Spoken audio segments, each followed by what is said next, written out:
All right, we are on, with apologies to Yaakov, we are on Daf Chav Beis and Alf. Progress waits for no one. I'll take it to Rabbi Eliezer, which is about halfway down the page. I'll take it to Rabbi Eliezer. Now, we had a machlokas yesterday between Rabbi Eliezer and Rabbi Yeshua. What happens if you have dough which is tamei, and you have to take off the challah on yontif? And of course, the challah on yontif is something which you can't eat, nor can the kohen eat. So therefore, what are you going to do with it? To bake it is doing malacha, which is not tzorach ochel nefesh, because nobody can eat it. And yet, if you leave it around since it's Pesach, then it'll turn to chametz, and you will transgress by a motzei. So therefore, it's a machlokas. Rabbi Eliezer holds bake all the bread, bake all the challah, the matzah, and only designate as challah after the fact, when it's already in the oven burning, and leave it there to burn. Rabbi Yeshua holds you can't do that. Rather, Rabbi Yeshua holds that you designate it as challah before you put it in the oven, and you set it aside high if it becomes chametz. All right, too bad. What can you do? It becomes chametz. Better, he says, to transgress passively, because you're not doing a ma'aser of causing it to become chametz. It just comes chametz on its own. And if you do a ma'aser of burning it, even though it's burning it, even though you put it in the oven and are only designated as challah after the fact, nonetheless, that seems to be being over actively burning the challah man yontif shlo tzorach. So I'll die to the Rabbi Eliezer. Yikra lo shem v'yerdena. Designate as challah and then remove it from the oven. Why do you have to leave it in the oven? It says more. What kind of question is that? Sur l'tautel v'yerdena. You're forbidden to move it. It's muksa because it's not roy la'achila. So I can move it to the oven. So it says more. Fine. The carbonated throws in a word here. V'yerdena. Remove it first from the oven. V'yikra lo shem. And then designate it as challah. Says more, we don't want you to do that either. Shem yishkach v'yocha, because maybe when you take it out, you're going to forget and eat it. V'yerdena v'yikra lo shem. So you know what? Remove it. Give it a name.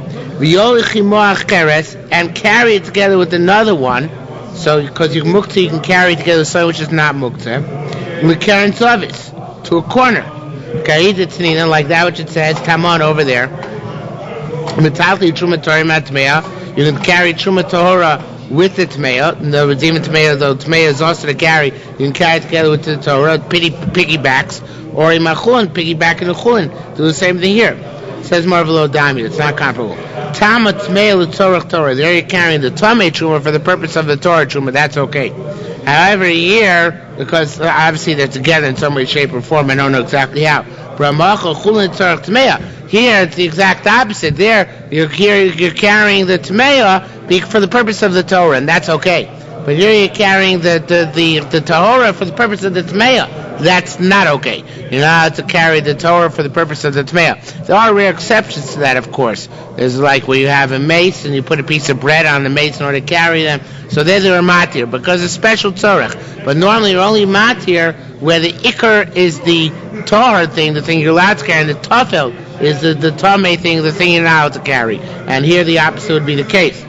So it says more very, very interesting chain of development here. Chevraya boy, the chevra asked, toss it into the dung heap and make it challah there. Right? In other words, keep it to be a chulin as long as you have it, as long as you're carrying it, and then it's okay to carry because it's still not designated as challah. Toss it to the dung heap and only then be mekadosh it. Isn't that a bizayon? What? Isn't that a bizayon? You would think so, right? I guess you put it in a plastic bag, which is what you do with it anyway. Nowadays, that's what you do with the sun, which is truma tmeah, things like that. So it says more very interesting concept. Look at this. Once you toss it in a dung heap, it's hefker. And you toss it in a dung heap, it's no longer yours, so you can't be makdish it. Okay? It's hefker. It's not yours to be makdish. You can't, there's challah anymore. Now the Gemara has another fascinating thing. So you know what? Make a kodesh first. While it's in your hand. And once you have muktzah in your hand, Allah, you're allowed to continue to carry it. So we'll hold it in your hand, make a kodesh, and then toss it in the garbage. Says the Gemara, how can you mafkir that which is not yours? In other words, it's not yours to be mafkir anymore. Because who does it belong to? The Kohanim. So here in the bottom, in Tziyun Yerushalmi, he brings down that the Bach has a tshuva about whether you can be mafkir something which is not your reshus, and he says that you can, and arrive from this Yerushalmi against him, and he says there are many shalos and achronim. So even a couple I spoke about in the big day sheish about hefker, something which is not your reshus, whether you can make hefker something which is no longer in your reshus anymore. And here he wants to say that this Yerushalmi would answer several of the issues as to whether you can make hefker something which is not your reshus, because you see clearly here you can't. Right, once it's not your reshus anymore, even though you didn't officially relinquish ownership, once you put it in a public dump, so then you're no longer allowed to be mafkir at that point. Right. I'm sorry. Once you made it, once you put it in a public dump, you can't be makdish it because it's no longer yours. Or vice versa, once you're makdish it, you're no longer allowed to be mafkir anymore. So several interesting points that Yerushalmi makes. Rabbi Yirmiyah Boy V'Afridena. An interesting question. Ultimately, the Gemara is going to reject it. Instead of throwing it to the dump, set it aside. Don't be makdish it. V'yashchen lavir b'ayis, toss it into the air of the house. V'yikra l'Hashem, and designate as challah. Okay, as it's falling, it's going to fall in the dump. But before it falls, designate as challah. Okay, so it says. No, it doesn't work. Tamar Amiri Abishem Rabbi Zera. Rabbi Yira said, "Nay, Rabbi Zera over there. Shnei chatzoi zeisim soch habayis. If you do have zeisim of chametz in the house, ein habayis mitzarif. The house doesn't join them together to make the kazayis of bayiro by motzi. Kli mitzarif, but kli, if they're in a vessel, the kli is mitzarif. V'achol marchein. Here you're tossing one to the air. Your bread is over here. The piece you want to designate as challah is tossed in the air. You want it to be mitzarif, that it's going to be challah on the other. They're no longer connected in any way, shape, or form. Unless they're in a keli or together in some place, it's not considered to be valid challah. Rabbi Yosef said, no. Achu ba'avir apayis yikol Hashem. What's in the air, you can do it. Says more, no. Avir apayis mitzarif l'challah. You want to say that the air of the house joins together the challah, and yet at the same time ain't karka bayis mitzarif l'chametz. Rabbi Yeri says when they're both on the ground, they're both stationary. You're not mitzarif the two kazaysim for the isser of chametz. Even l'chumra, you're not mitzarif them. To be machmir, to require you to do pure. Yet you want, when one is going through the air, sailing through the air, and one is on the head table, you want to mitzarif that one should be chal and the other, it doesn't work. Period. Also vespino, shenofel labor. Now we go on to another machlokas Rabbi Eliezer Rabbi Yeshua. Also vespino, meaning a mother and a child ox, which fell into a bore, and your question how to shechta both on yontif. It's yontif, but now to shechta both yontif because it's also vespino. Rabbi Eliezer Yalos Rishon Natzishchot. Take up the first one with the intent to shecht it. V'yishchot and shecht it. V'asheni yasel parosel parnoser shlo yomos. The second one you can't bring up. Throw it down hay in its place. Okay, Kiv says throw it down food or it should survive through the day of Yontif. Rabbi Yeshua Yalos Rishon Natzishchot. Rabbi Yeshua says pull a ruse. Take out the first one with the intent to shecht it. Intent, quote unquote. And don't shecht it. Then when it comes up, you say, I decide I want the other one. V'yarim, and pull a ruse. V'yar les hasheni, and bring up the second one. Judaism is a religion of halacha and loopholes. Okay? And take the second one. Ava pishach kishev shelo lishchot echad me'en, and even though you had in mind not to shecht one of them, because obviously you weren't going to shecht all of them, mutter, that's okay. Rabbi Achia is going to ask the obvious question. Boy, he asks, Mechabashi Tatzer Rabbi Eliezer. Rabbi Eliezer contradicts himself. Tam Nomar Asalarim, by the Osef Espino, he says you're not allowed to pull a ruse. You got to leave one down there. Here, it's Vachu Amar Mutarim, by Chala, he says, bake them all together. And then afterwards, choose one to be a Chala, which really shouldn't be allowed to do, because it's supposed to take off Chala to begin with, which means here he allows the ruse, there he does not. What's the difference? So it says, here there's a compelling reason to use a loophole. In order not to transgress by Roy by Motze. In order to leave, in order not to have the challah become chametz, as Rabbi Yeshua allows. But there's no compelling reason to do the ruse. Leave it down on the board till after Yontif. It's not so gefährlich, right? Rabbi said, I'm sorry, the Gemara says, all right, but what about Chavashit Rabbi Yeshua? Rabbi Yeshua also contradicts himself. Tamnu Mar Mutzalarim, by the case of the Osov Esbeno, he says you're allowed to pull a ruse. But here he says you're not allowed to pull a ruse. You have to set aside the challah beforehand, even if it's going to come chametz. So Rabbi said, kan shvus, kan chiv chatos. It's different. There, by the case of the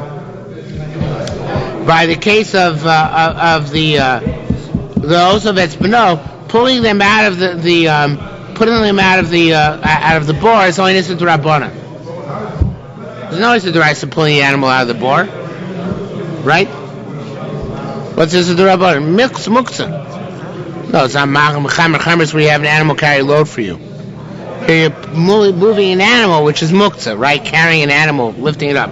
But this is the Rabbanan, so pull the roots. Here it's chiv chatos. Now obviously it's not a true chiv chatos. Because for being mechal yont, if you don't get chatos, don't bring a chatos, it's only a lav, it's not a chiv misa. So there are two different understandings of what it means. Korban Eidah says that if you don't take off, the reason why I make you take off the chal at the beginning and not at the end, and the reason we don't let you use the ruse is because we're afraid if we let you take a chal off at the end by using the ruse, you're going to forget. And you're going to eat the dough without having taken off challah, which is a chiyuv misa b'dei shamayim. Not a chiyuv chatas precisely, but similar in that the chayim misa b'dei shamayim, but there's a possible death involved. But Moshe, it means also it's not specifically a chatas, but he says the problem here is that if I allow you to do a ruse, then really you're going to be burning stuff which is not edible. It's true you're pulling a ruse in order to designate it as challah afterwards, but in reality you're burning it as a person which of a piece will eventually be challah, and that's like being mechal yontif. Although only being mechal Shabbos, you're chayav chatos, not mechal yontif. Nevertheless, it's similar. We use the word chayav chatos. Okay, I'm Rabbi Yossi Rabun to another chiluk. Bottom line, there you're going to lose a cow. Here, what are you going to lose? You're going to transgress by Rabbi Motzei? Fine, but you're not losing any money. So in order to prevent loss of money, we use loopholes. For any other reason, we do not use loopholes. Rabbi Yitzhak, Rabbi Yosha, Chad Kader, Chad Kader. Rabbi Yitzhak, Rabbi Yosha, and Machlokes, and one holds like Rabbi Lezer, one holds like Rabbi Yeshua. According to the Lieberman, that's what it means. But according to Rabbi Korban Eidah and the Pnei Moshe means that each one gave a different one of these answers and reconciled Rabbi Lezer and Rabbi Yeshua about the difference between Osov Esbeno and the Challah. Doresh Rabbi Brechia, Rabbi Brechia Dash Kodev and B'Seir Paskin Nilak Rabbi Lezer Noik Rabbi Yeshua, but rather like Rabbi B'Seir, so you take off the Challah beginning and you put in cold water, and the cold water prevents it from becoming chometz. Maslisa Amrakein. The Mishnah says it, and actually the next Mishnah, Tafish til to Tafach. Tiltosh Pitzoinin, that if the dough starts rising, then you tamp it down by using cold water. So we see cold water arrest the process, and when we stumble, we pass away. Just like the next Mishnah, we pass away in the previous Mishnah as well. That you take a chal and put in cold water. So that solves the whole problem. So why? Right. That's why we pass away. Milay and the Rabbanon, the words of the rabbis, according to Lieberman, it's a typo. It should be Armin came. It's not that they argue; they agree. The Mara B'Chizkar Yavo B'Shem Lezer, these rabbis agree because they said the principle, Shoshana Rebbe Machlekes L'Chazer V'Shana Stam. Every time Rebbe wrote over an argument, and then he wrote it without an argument, but rather as a statement. Halacha Stam looks like the Stam Mishnah, and the next Mishnah is the Stam Mishnah, which it says that if you put stuff in cold water, it prevents it from becoming chometz. Okay? Halacha Dal Rav Gamliel Omer Sholosh Dashim Loshos Kachas. 3 women can knead dough as one. Vovas betanur, and they bake in the oven. Zuach harzu betanuracha zuach harzu, one after the other. That means even though there's going to be a large delay by the time the third one gets there, because each one the oven is only large enough to hold one batch at once, and the 3 women start kneading simultaneously, it's still not considered to be chometz. No, they can't do it that way. They have to do it like an assembly line. Kimel Nashim Oskos Babatik, if 3 women are dealing with dough, Achas Lasha, one starts first, and when she's kneading, which is that fact is the last woman. When last woman was kneading, the one before her Reches is braiding the challah, is setting the matzah in its form, and the first one is already baking. So they stagger it. So each one is doing a stage. They're not doing any stage of the process simultaneously, rather consecutively. They're not all the same. They can't give a general principle. Not all women, not all fuel, and not all ovens are the same.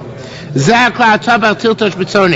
the way the Bavli learns that this is a continuation of Akiva's statement, that if you have a problem, put in cold water. But the way the Gemara previously in the statement, just before the Mishnah, it said this is the Stam Mishnah speaking. And it's summarizing the previous 2 Mishnahs and say, wherever you have a problem, use cold water and that'll arrest the problem.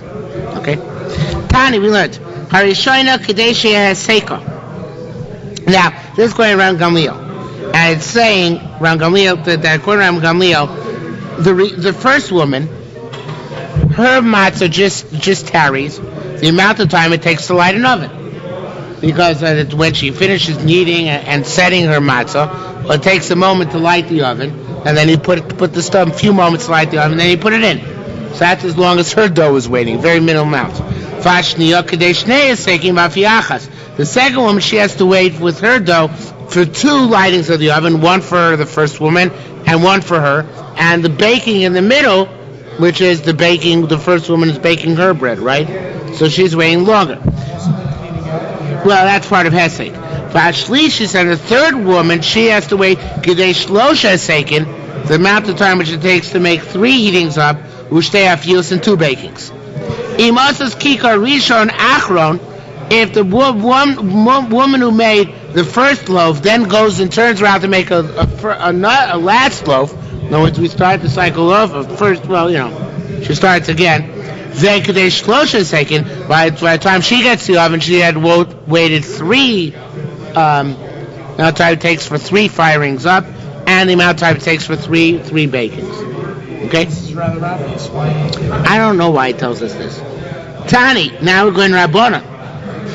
Karma Zeli Shasa, when one woman finishes kneading, Karma Zekidu, the one before already has finished setting, but Karma Zuasekan, the first one is already finished firing up the oven.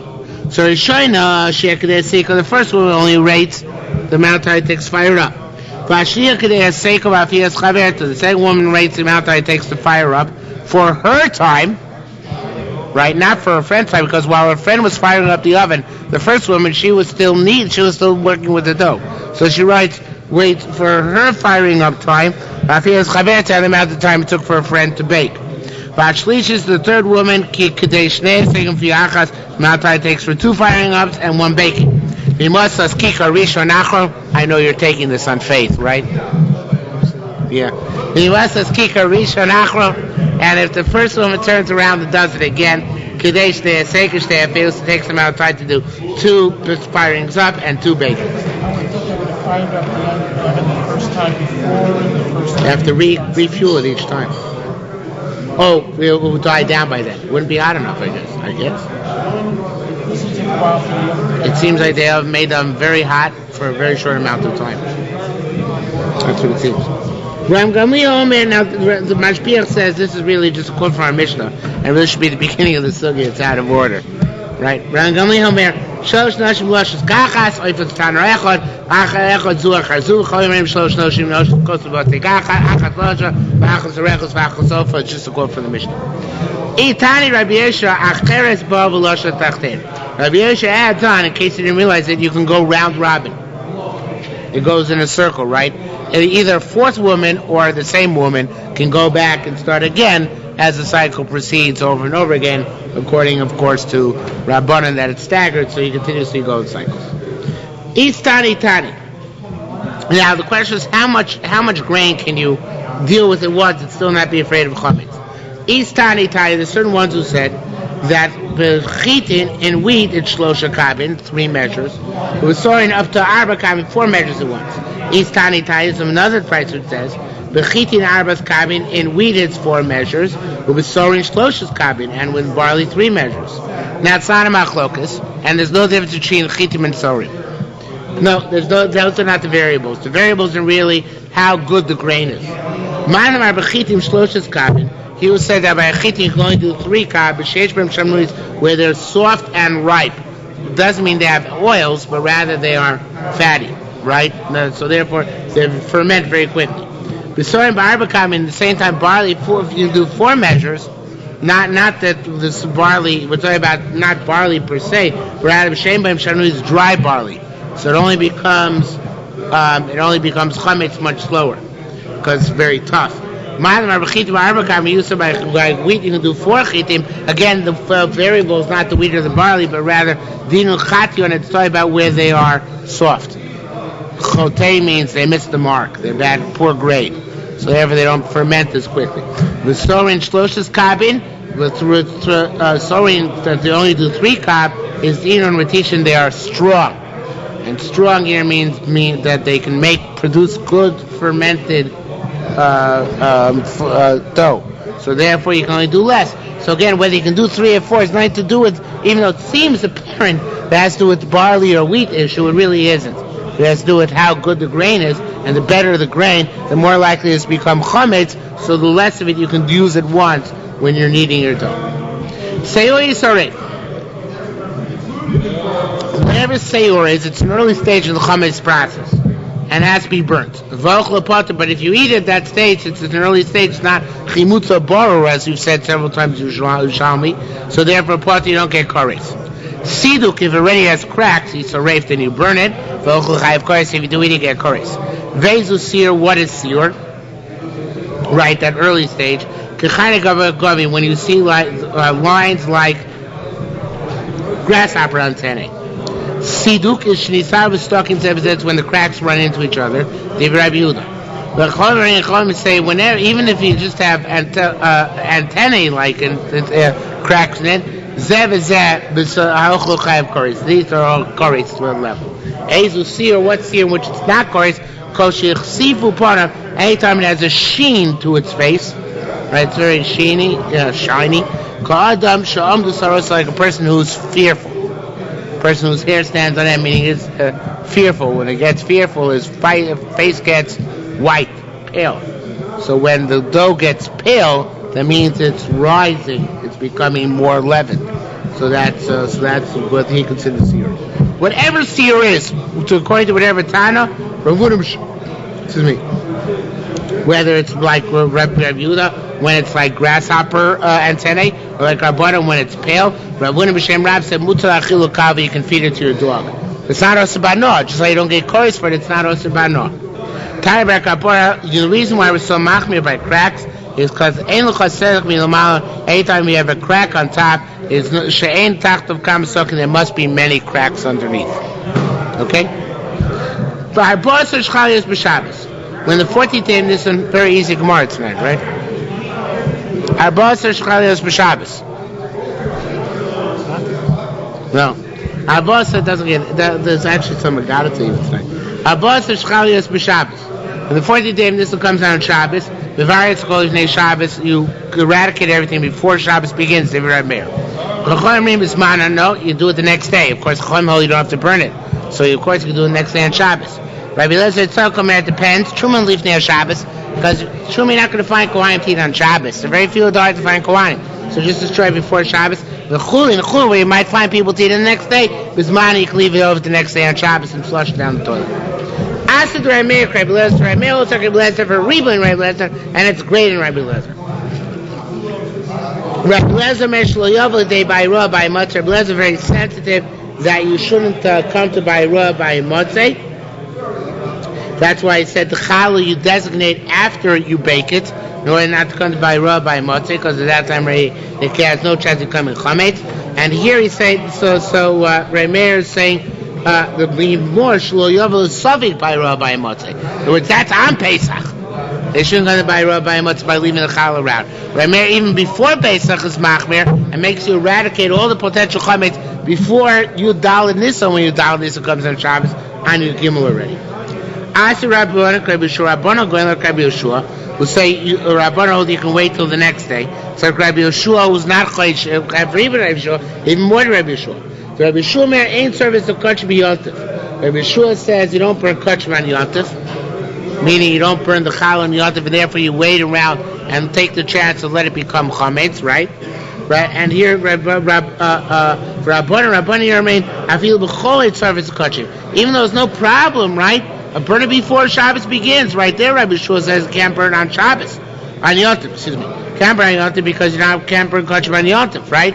So, but here, just burn it on Yom Gimel. What's the big deal? So, Rabbanan were very machmir about Tashkis, and they didn't want to give you even the opportunity. They said, better take the chance that it might be left in the end, and wait till tomorrow, perhaps somebody will eat it, even on the Chulin. Tani Yomar Abida, we learned Abida said, Lo nechu Beisham Beisil. Beishamai and Beisil never argued.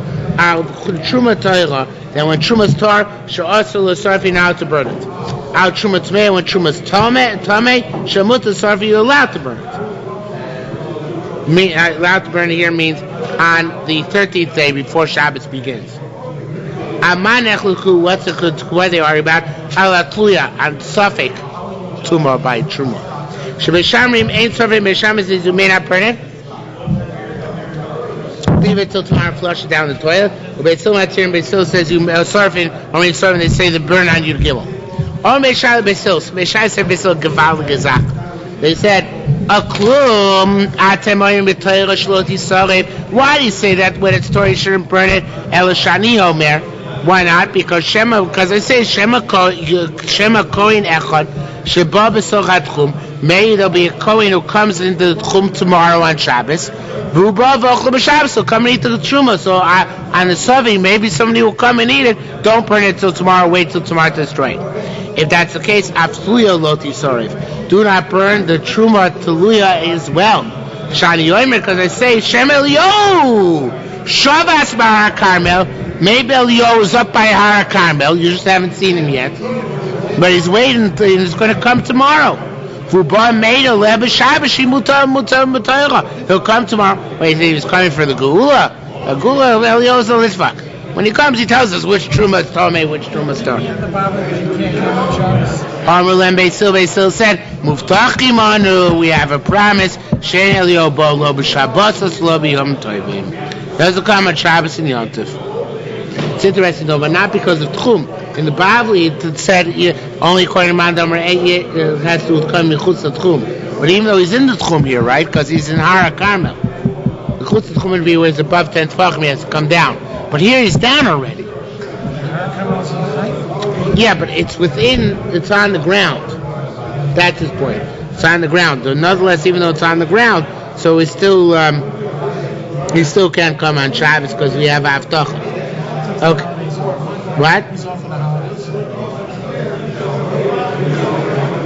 Yeah, actually, I just noticed, they didn't notice on his parent, the Korban changed the Girsa. He says he doesn't come on Erev Shabbos and Erev Yontif. And here he's not going to come on Erev Pesach on Shabbos, not because it's Shabbos. Shabbos wouldn't be a problem, but because they're Pesach, right? And people preparing for Pesach, and Elio would put crimp in their plan. Yeah, but it's very difficult because Lamaisa on the Shabbos or Pesach, there's not much preparation you're allowed to do. So it's difficult. The change of gifts is difficult. Okay, Rabbi Avo, B'Shem Rabbi Yechud said, Asir Rabbi Lezer Ritzok says, Chulin you destroy on Erev, on Yud Gimel, when your dog comes on Shabbos, and Truma, I'm sorry, the opposite. Truma you destroy on Yud Gimel, and Chulin you destroy on, Chulin you destroy on Erev, Chulin you destroy on Yud Gimel, and Truma you wait till the next day, right? Because maybe you find a coin to eat it. That's the Rabbi Lezer Ritzok, it's like Gamliel. It's like around Gamliel. What's to command around Gamliel, like Rabbi Gamliel, Amar Mashnei. It's not Mashani, but Mashnei. It's one word. And Mashnei in Aramaic means there is a chiluk. There's a distinction between Chulin and Truma. Gamliel said, if you recall, from the first paragraph, he said, Chulin you're not allowed to eat after the 4th hour in Erev Pesach. Truma is still allowed to eat for another hour because we want to make sure that as much Truma as possible gets consumed. Okay, Rabbi Elazar ben Tzadok Omer, Mashnei, so between Chulin and Truma, Chulin you're destroying the 13th, Truma you leave after the 14th, maybe you find something to eat it in the interim. Kamada Tamer, like you say, I look, Rabbi Gamliel, that we draw the distinction between Truma and Chulin, so to the Kavasa, Halach Rabbi Elazar ben Tzadok, Kavasa Rabbi Elazar ben Tzadok as well, the Chulin destroying the Gimel, the Truma you leave the next day. Okay? Lishchot as Pischot. So he's going to Shechtas Korban Pesach, V'lamos Beno, and to do a bris milah for his kid. Lechu Suda Seirus and Beis Chamav, and to have a meal in his in-laws' house, because he's getting engaged. Suda Seirus, right? V'niskar Sheish Chometz Toch Beiso, and he remembers the Chometz at home. Im Yochel Lachs Levar, if he can go quickly and be a Var, Terah Pesach, obviously. V'lachs Mitzvah, to go back to his mitzvah. Yachzorish go do that. V'im lo, and if not, Yivata Belibo. You should do bittul. Truth is, I don't know why I had a clear question about the Yerushalmi bittul. It's explicit Mishnah. That was stupid. Okay. La'atzum yada guys. However, if he's going to save some Jew from bandits, from yada nor, from a river, a lake, or from a fire, opposed from an avalanche, then Yivata Belibo without any shilos. As Yerushalmi pointed out, regardless of whether he can get back and do it or not. The Lishbo Shvisas are Shus, is just going for some optional thing. Yachsam Yad, and should not rely on Bitul, should go back immediately. Amr Yisr Abun. So, okay, some got it, guys. Amr Yisr Abun. Borei Kamama Godolu Hasholom. See how wonderful Sholom is. Shahukash L'shtei Mitzos Shnei Dvar Shchevel of Koris. There's a parallel drum because she's telling, which is just as do with Sholom here. What's the case of Sholom in the Mishnah? Yeah, Shalom Bayis, going to eat a meal by your in-laws, right? That's not a big mitzvah. Yet there's a linkage drawn between that and the milah of your kids and your shechting of the Pesach, right? All of those involve death in some way, shape, or form. So so we see that shalom is a wonderful thing. And shalom is equivalent, keeping peace with your in-laws, is equivalent in severity to issues of milah and shchitas pesach, both of which have koris attached to them. Says Gemara, mi kodim. If you have to do bris milah and korban pesach, which do you first? Now, Maisa, the Tov Yerushalmi on the bottom says amazing kind of thing. What are you talking about? Of course, you have to do bris milah first. If you have avodim, you're going to bris milah, you're not allowed to do korban pesach. It says it's a pasuk, right? Explicit pasuk that everybody in the house has to be have a bris milah before you do the korban pesach. So he says Yerushalmi obviously holds that that's only your avodim, because avodim you own, and therefore if you don't do a korban milah on your avodim, it's as if you didn't do a bris milah and you now do a korban pesach. But your son, albeit you have a mitzvah to do it on him, but it's not an ownership mitzvah. And therefore, if the question Yerushalmi is asking, if you have a choice between the milah of your kid and korban pesach, which comes first? Because the milah of your kid is not a impediment of korban pesach, so that's why it's a shiur. Okay, they're both chiyuvei kritzos, but it's not a shiur. So says Yerushalmi. Nevertheless, since we see that there's a value placed upon doing the milah of your avodim before you do korban pesach, so to extrapolate from that, you also do the milah on your kid before the korban pesach. Not that it's required, but that should be the hierarchy which you do it.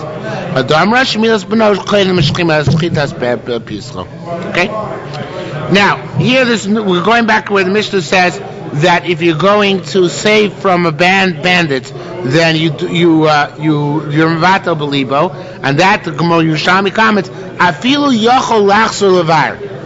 Even if you have enough time to go back and be mevar, and then leilchatz, and then go and save the guy, nonetheless, we don't take chances with saving people. You go immediately and you do rely on biur, even though you have theoretically enough time to go back and be mevar and still save him. Don't take any chances. Now, afilu yochol lishbo. Now, vice versa, by shvisa shus, the last line of the Mishnah, where you're going to do something optional. So now, afilu yochol leilach v'lishbos, even if you can go whatever mitzvah you want to do, which is optional, and lachzor, and come back and it's a typo, ulevire, and be mevire, right? Even if you have enough time, there we don't rely on for that, so you should go do the mitzvah. Rather, where the mitzvah you're going to do is an optional one, go home first and do beer, and only afterwards do the optional mitzvah. Now, the next word is also a mistake. Where instead of she'ain, it should be there's mashbiach, and Lieberman, everybody brings down, it should be ma'u levire. Ma'u shvizashus. What's an optional mitzvah? Which you must forsake and abandon in order to go be mevire your comments. So says Yerushalmi, amazing thing. Even Eitzel Rabbo, if you're going to Rebbe or wise man to study, you still cancel that and go back home and be mevire chometz. So Lieberman proves from here and several other places that Yerushalmi calls reshus, even things which are a mitzvah, if they're not a mandatory mitzvah. Okay? A mandatory mitzvah is Milah, Pesach, even Darkei Shalom, right? To go eat the meal by your in-laws, right? But to go learn Torah, that's a mitzvah, but it's an optional mitzvah. And therefore, you turn around and do Bir Chometz even before you go to do the optional mitzvah, going to learn Torah by your Rebbe. Is that where we learned that Pikas Chometz? It's similar, right? Although it's not brought down here, that's right. Because Chometz supersedes Talmud Torah that evening, yeah. Same idea. Okay? Kach Shana Rebbe. This is what Rabbi Yehuda Nasi taught us along these lines. HaMaisa koidem l'Talmud. And in the Bible it says, "Go to Talmud shemevili de Maisa." Right, learning brings to deed. But the way it says here is, you have to do deeds before you learn. Meaning it takes precedence to do the deed of Bir Chometz prior to the learning of going to your Rebbe. Nimnu ba'aliyas beis oris belud. However, they came to the conclusion beis oris belud that a Talmud koidem l'Maisa learning is greater than doing. Now, of course, Yerushalmi is going to give the exceptions, the very famous Gemara, that's only if the mitzvah which other people can do, not a mitzvah which other people cannot do, right? Mitzvah sheyachol le'osa saydei acherim. So anybody else can do the mitzvah, then you don't go do the mitzvah, right? Depends what the mitzvah is. Ravo, a very famous Gemara, which not near enough. It's close to Shalvim. Ravo shach Rabbi Chanina. It's not. It's actually close to me, right? Ravo shach Rabbi Chanina. It's very close to Kfar Chabad. Ravo shach Rabbi Chanina. Ravo sent a message to Rabbi Chanina. Sorry, he didn't send a message. Ravo shach Rabbi Chanina Bray. Yizkei b'Tveria. Ravo lived in Katzrin, and he sent his son to Tveria to learn Torah. Yizkei means to be zoicha to learn Torah. Asum Brahman Lake. So they came back to Katzrin. It's Mahamish Litvish Gemara, prototypical Litvish Gemara. Asum Brahman Lake. So they came back to Rabbi Avon and said, "Oh, your son is such a wonderful guy. Gamalu Chesed. He's always doing chasodim. He's going to Levias. He's doing all sorts of wonderful chasodim in Tveria." Amrulay. So So he sent back the message and said, "Hami bli ein kivorim bekatzri kisarin shlach lichol Tveria." There are not enough graves in Katzrin where you can do chesed. That I sent you to Tveria. I sent you to Tveria to go learn Torah. I didn't send you there to go do Kamilas Chesed with dead people. That's what you're going to do, come back home. Now, I thought this was a Bavli somewhere. It seems that it's not actually. It seems like this. Don't you recall this as being like a Gemara somewhere? No? It's a famous line. I'm a really ain't for him, but Kesarin. Maybe I know it from a medrash somewhere. No recollection? But you don't recall this, never ever seen this mice before? Shami Chagiga. Okay, I must have seen it somewhere else. So says Gemara, Shekvar Nimnu, continuing, he sent Sarivo, sent a message to Rabbi Chanina as kid. Kvar Nimnu Gomba, Aliyah Space Ars Belu, they already concluded there, Shatamu Koyden L'Mais, you gotta learn. Now one can learn here, Shatamu Koyden L'Mais also, that you have to learn before you do Gemilas Chesed. It's time later in life to do Gemilas Chesed. First go learn. Then you'll go do Gemilas Chesed later, okay? When you're burnt out. Rabbi Kesarin Armin, and Rabbi Kesarin said, Hadatem, of course, as I said, very famous, more in Ksubas as well. Hadatem Sheisha Mishiyasa. When do you not move out the Torah to do Maisim? When somebody else can do it. Aval aim ain't shom mishiyasa, but if you're the only guy around who can do it, right? Mokum sheinish, shiyaz amasa koidim, it's better to go do the Maisa. Dilma, and there's a Maisa. We haven't had that word in a long time. Certain words are trillion in Yerushalmi have very long intervals. Dilma, so Maisa. Rabbi Chir, Rabbi Yossi, Rabbi Ami, Anun Lemeisei, Gabi, Rabbi Lezer. They came late. They tarried to come to their Lezer-based medrash. Amarlan. So he said to them, Ana Vesun, where were you? Amalek, Amal Chesed. We went to become a Chesed, I guess a little higher or something. Amalon, so he said, V'lo'ava Taman Charonin. Along the principles we learned, right? Wasn't there somebody else there? So Amalek, they said, Magor Haya, it was a ger. So it's a ger, we had no relatives, nobody else to deal with it, so therefore we went. Again, according to the principle, even though Talmud is Kodim L'Maisa, but where there's nobody else to do it, they going to do it. Have a good evening.